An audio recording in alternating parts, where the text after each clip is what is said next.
Peace, peace. Assalamu alaikum. Shalom. Hotep. Assalamu Allah.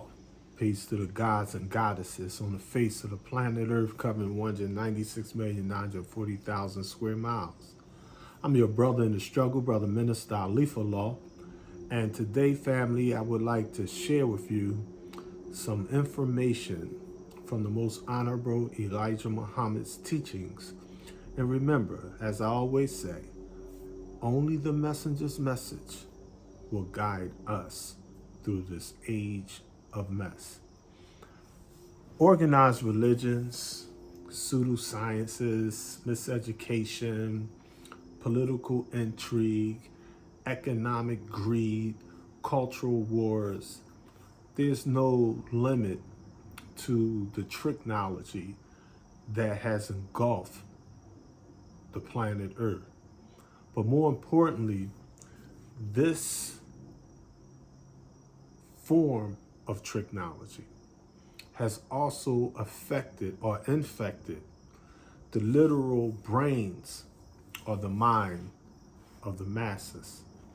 So much so that in this day and time, the people are so divided, so confused.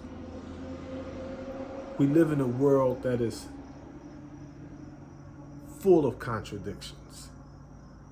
So we really just can't really mentally grasp, why are we here?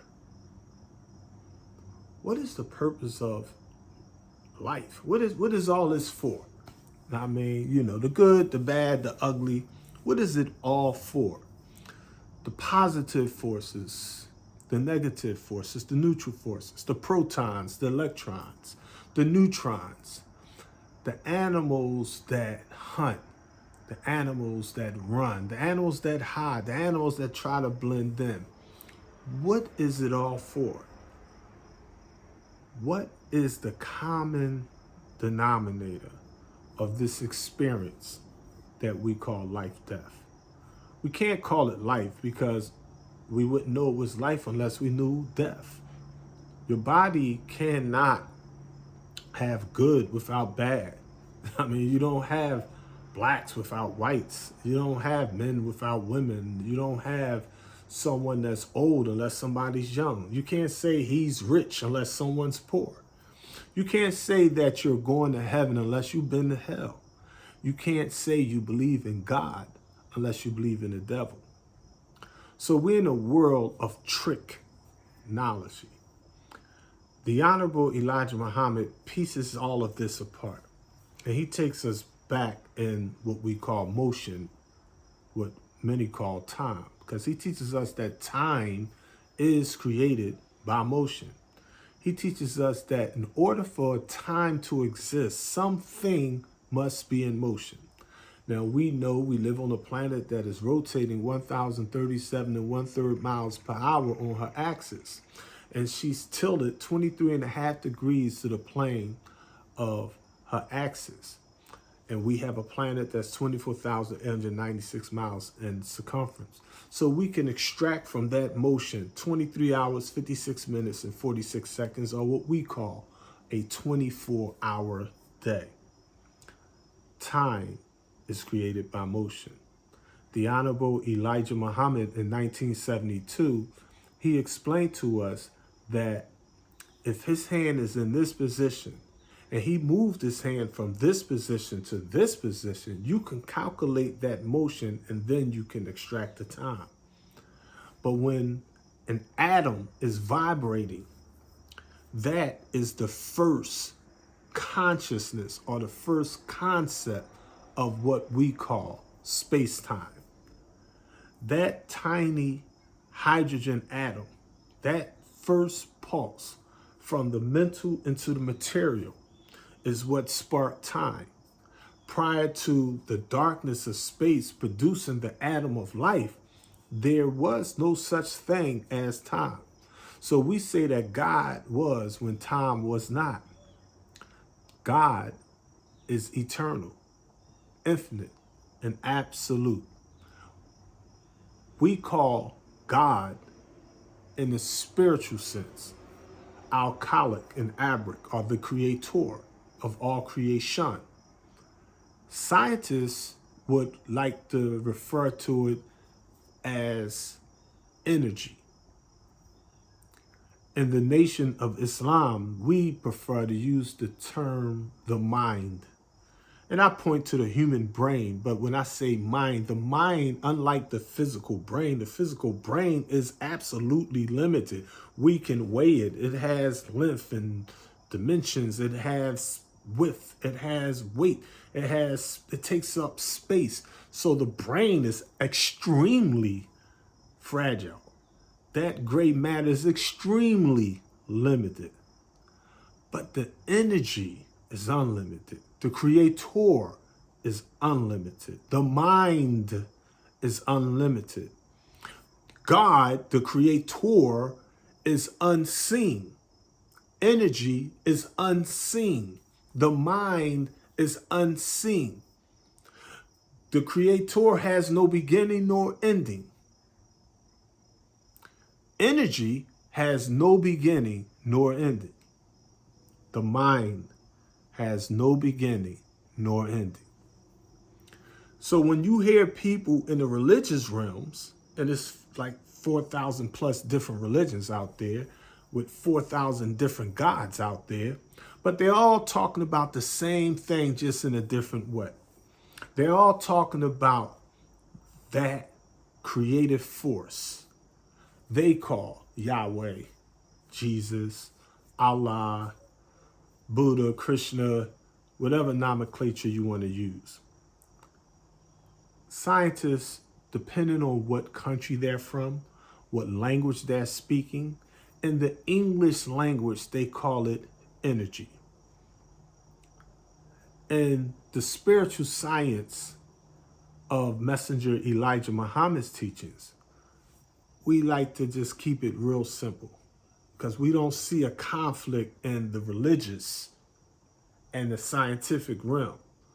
In America, unfortunately, the First Amendment teaches that Congress shall not make any laws regarding the establishment of a religion.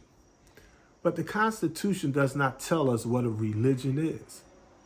If you go back in time to an old white guy known as Noah Webster, his dictionary is the one most people use today.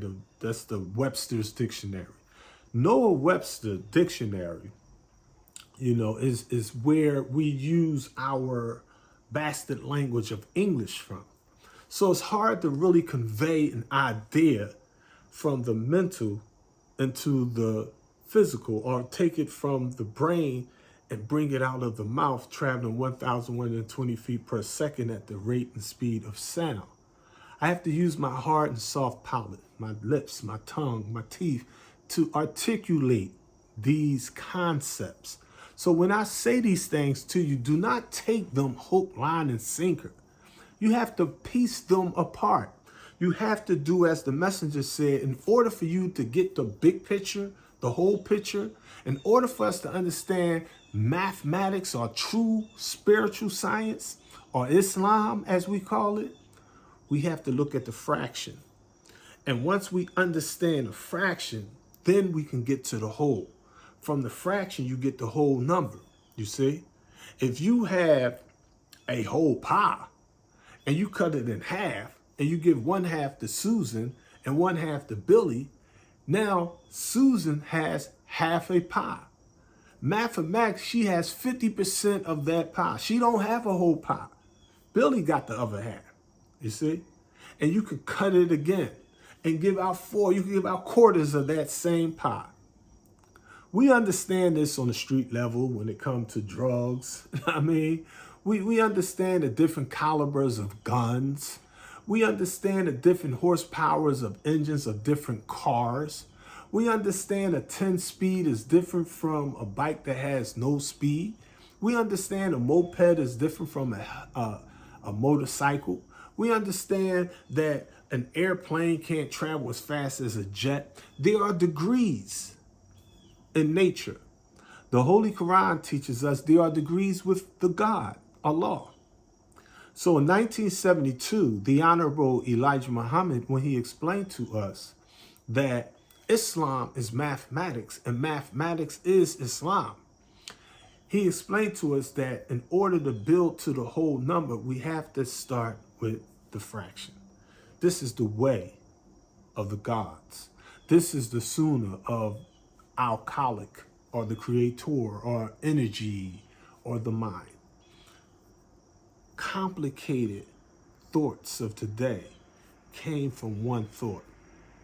And it was the multiplication, the addition of that thought. It was the division of that thought, the subtraction of that thought. These mathematical ideas produce 360 degrees of knowledge, wisdom, and understanding. Knowledge, Messenger Elijah Muhammad teaches us, is to listen, know, and observe. Knowledge is the foundation. Wisdom is to make your knowledge known, the black woman. Understanding is a picture one makes in his or her mind based on that knowledge. Belief, we're born in belief, but we have to grow in knowledge, wisdom, and understanding. We can believe all kinds of things. And when we base our reality based on our beliefs, we're not dealing with the fraction, and we're not dealing with the whole. We're dealing with our observation. That's the first law of science, to observe a thing. So when you see the sun and it rises in the morning and it sets over there in the evening, you're like, wow. Scientists will tell you the sun doesn't rise and the sun doesn't set. It's the motion of the earth that makes it look like it's rising and setting. But you got a billion Muslims that think they making prayer at Fajr and Thors and Ars and Maghrib and Isha. They making supererogatory or witter prayers. They think that the sun is at its zenith at 12:15 in the afternoon. They think it's the us prayer. You see? Our perceptions of the fraction can distract us from the whole. 95% of the people on the planet Earth do not believe as the 5%, the poor righteous teachers, who do not believe in the teachings of the 10%. These 5% do not believe in the 10%, the ones with the fiat money, the ones with the nuclear bombs, the ones with the power and force, the ones that use might as opposed to right. The 10%, the rich, the slave makers of the poor, who teach the people lies and technology and illusions and delusions and spookism, that teach the masses to believe that their God is somewhere up in the sky, and that their enemy, the devil or Satan and his demons, are somewhere deep under the ground. And that some magical God, like a Wizard of Oz type of God, said abracadabra and sent down a holy book in the form of the Torah or the Bible or the Quran or the Septuagint or the Vulgate or the Book of Life or the Book of Death. There are countless so-called holy books all over the planet Earth today. Each one thinks it alone is right and is divinely from the revelation of this fraction called God or goddess or godling or gods. It's all based on misinformation, misinterpretation, mistransliterations. The Honorable Elijah Muhammad teaches us that the Holy Quran or Bible, not the Holy Quran and the Bible, the Holy Quran and the Bible is the exact same thing. I mean, they're biblos, they're books. I mean, books are what? They're manifestations of the mind. You see? Someone's ideas got recorded in written form.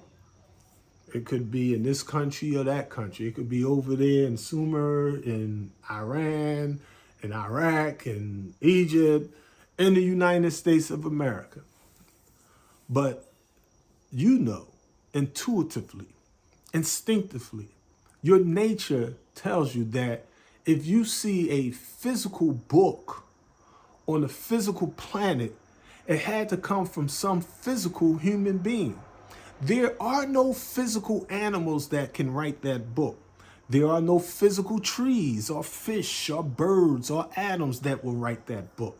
But there's some type of power of the human mind that has the ability to either orally translate and pass down information, or they could write it on leather or clay, on stone. They can write it on the walls. They can put it in parchment. They can make a holy book. So the Honorable Elijah Muhammad teaches us what? He teaches us in our lessons that the Holy Quran or Bible was made by the original people, who is Allah, who is the God, who is Yahweh, who is Allah, who is Jesus. You see, there is no mystery God. Coming from a fraction to a whole, how can we understand that? Look around. Look within. Your body, your being, your wholeness, your skin is the largest organ on your body, of your body. But that skin is made of what? Skin cells, fractions, tiny little skin cells. And when this skin cell connects with this skin cell, it multiplies till it forms the whole protective organ that we call our skin. It's the same with the organs in the body. Your heart, your spleen, your liver, your kidney, your brain, all of these fractions, parts of organs, operate as one. But if you take any of them, if you take the heart is not a heart. The heart is made of a whole bunch of tiny little hearts, tiny little cells. The lungs are not just the lungs. They're made of tiny little cells, lung cells. They just come and you can breathe. You don't breathe enough, you die. Too much air will kill you. Not enough air will kill you. You need the fractional air. You need the soul. You need the breath of life. The man who takes one little swig of malt liquor, a little sip of wine, a puff of the cigarette, toad of the weed, it's just a fraction. But if you take another fraction and then another fraction, what happens? The man that was taking a few drinks, and this is the secret of the ages, according to the science of the books, he becomes an alcoholic like that. You can, not everybody, but some can, put it like that. If you exercise, you do your sit-ups, your push-ups, your jumping jacks, your squat thrusters, nothing gonna happen if you do that. But say you kept adding on to that fraction. You'd be like, oh, I did 10 sit-ups the day, but I did 10 the next day. See, time can't come all in a vacuum. It comes in fractions. There's today, there's tomorrow, there's the next day, there's yesterday. But say I did the 10 sit-ups today, and I did 10 sit-ups tomorrow, and 10 the next day. Say I took it up and did 20, 50, 100 next week. Say I did 1,000 this year, 5,000 the next year. My physical body would be much stronger than it would be if I did not do the fractions, if I did not do the mathematics, if I did not exercise my Islam. If I just believed it, mere belief accounts for nothing unless it's carried into practice. The mental and the mechanical must operate as entities in order for results to come about. So we see this in reality. This is a universal phenomenon. The fraction builds up to the whole. The fraction, the hydrogen, bonds with the oxygen, and we ultimately produce H2O, or water. This compound, this what we call natural element on Earth in the universal order of things, it forms not whole life, but fractional life. It's a tiny cell just be swimming around in that water. We call it an amoeba. But as that fraction becomes more multiplied, as it keeps adding and dividing and subtracting, it's ingesting and digesting, it's reproducing, it's manifesting, it's meiosis, it's mitosis, it's dividing and subtracting. All these mathematical formulas on this tiny little cell will transform into a higher life form. We may call it a bug, an insect, we may call it a plant, an animal, but ultimately we get a human being. Not that the human being is evolving from this or that, but there's only one source of life. Life is life. The purpose of life is real simple. It's life. It's life, family. That which is living must die. Why? Because if it don't transform, it's not alive. That which is living transform into what we call death so that it could transform back into life.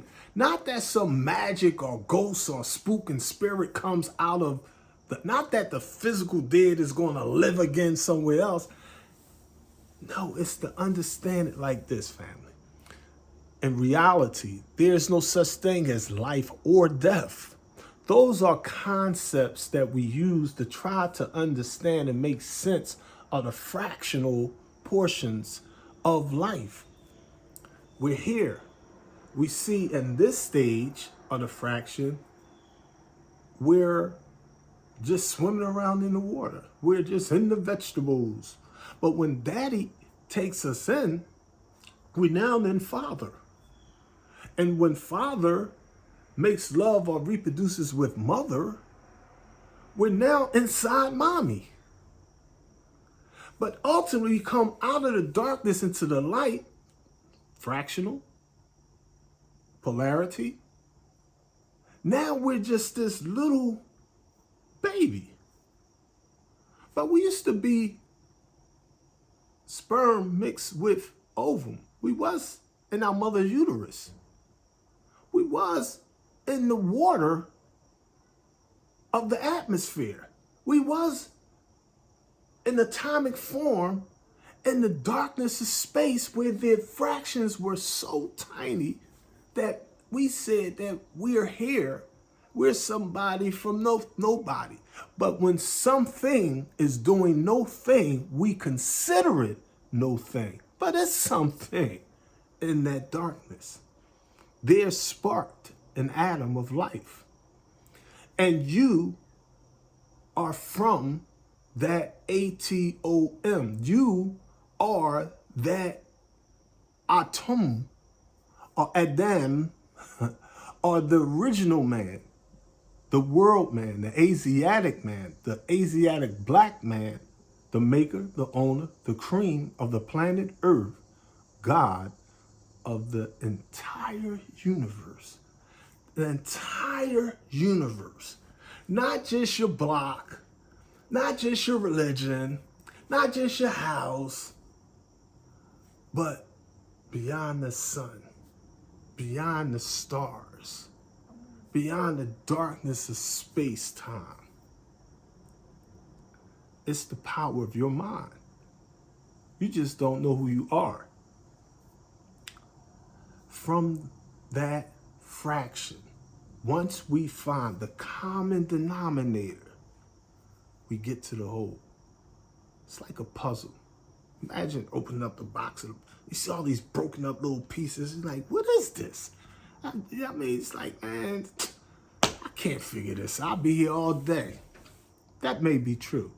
But if you take your time and you put the pieces together, you take the fractions, and you link fraction to fraction to fraction, the pictures start developing. You're like, oh, wait a minute.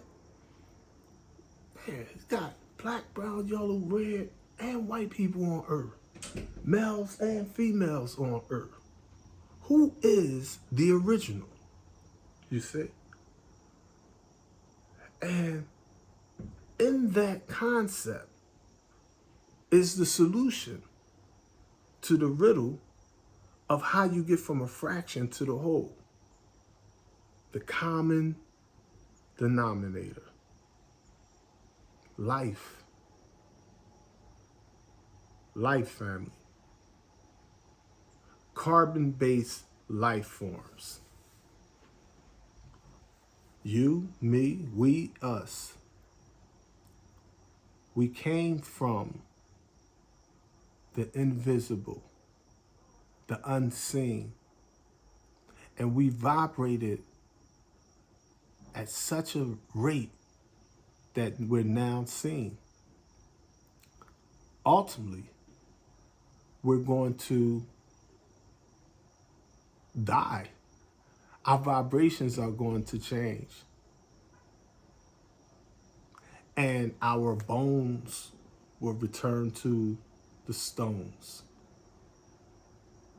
The calcium in your body will become calcium rocks on the planet Earth. The flesh of your body will turn back into vegetation, plant life. The very blood in your body will turn right back into water. The iron in your body will go back into the earth exactly as it was, iron. We come out of the earth and we go right back into the earth. No mystery God did anything. No spooks and spirits, no magic, luck, none of that. It's all real. It's all natural. It's all beautiful. But you can't have beauty without ugly. You can't have truth without falsehood. You can't have righteousness without wickedness. You can't have God without the devil.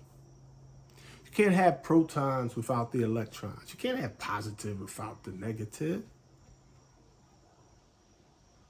So in your quest to find God, in your quest to know God, you first have to know yourself. Know thyself. That's what the ancestors taught us. And there is no spooky, magical, benevolent God that does not have a dark side, that does not have the devil or Satan or Shaitan or the negative force connected right there with it, he, her, them, whatever nomenclature or scientific terms you want to use. And when you understand that, then the wisdom of the ancients make more sense in the secret of the ages. Your higher self and your lower self. You can do extreme good and extreme evil. You can be a pure God and a pure devil. Your challenge in life is to elude death. Your God or goddess element is to repel your weaker self, your negative self, your dark side, your devil. Not that there's a magical little devil on this shoulder and an angel on this shoulder, or a demon on this shoulder and a little angel on this shoulder. The angel and the demon are you. You are the Christ and the Antichrist. You are the God and the devil. On earth, this is heaven and this is hell. The choice is yours to decide. Are you going to find the common denominator? Are you going to let your good outweigh your bad? Are you going to manifest your light or your darkness?